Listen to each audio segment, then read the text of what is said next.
શિનોરના પુનિયાદ ગામે શ્રી તારકેશ્વર મહાદેવનું ભવ્ય મંદિર આવેલું છે. અહીં શિવ પરિવાર સાથે મા અંબે, શ્રી સાંઈનાથ મહારાજ, શ્રી ગણેશજી અને શ્રી હનુમાનજી બિરાજમાન છે.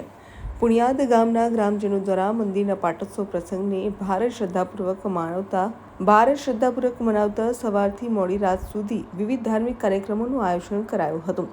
સવારે ચાંદોદથી પધારેલા ભૂદેવોના હસ્તે શાસ્ત્રોક્ત મંત્રોચ્ચાર વચ્ચે રુદ્રયાગ યોજાયો હતો, જેમાં ગામના 9 દંપતીઓએ યજ્ઞ પૂજાના પાઠમાં ભાગ લીધો હતો. બપોરથી સાંજ સુધી વડોદરાથી ચાંદની માસી અને તેઓ સાથે આવેલા ગ્રુપ દ્વારા આનંદનો ગરબો યોજાયો હતો. રાત્રે ખંભોળજથી આવેલ અંબિકા ભજન મંડળ દ્વારા વિવિધ વેશભૂષા સાથે ભજનોની રમઝટ ફુલાવી મોડી રાત સુધી ભક્તોને ભક્તિના રંગમાં તરબોળ કર્યા હતા.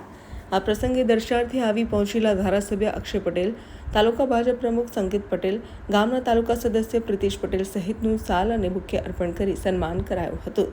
સવાર અને સાંજ મહાપ્રસાદીનું આયોજન કરાયું હતું. અભિપ્રાય ન્યૂઝ, શિનોર. આવા જ વધુ સમાચારો જોવા માટે સબસ્ક્રાઇબ કરો અમારી યુટ્યુબ ચેનલને અને જોડાયેલા રહો ફેસબુક, ઇન્સ્ટાગ્રામ અને ટ્વિટર પર.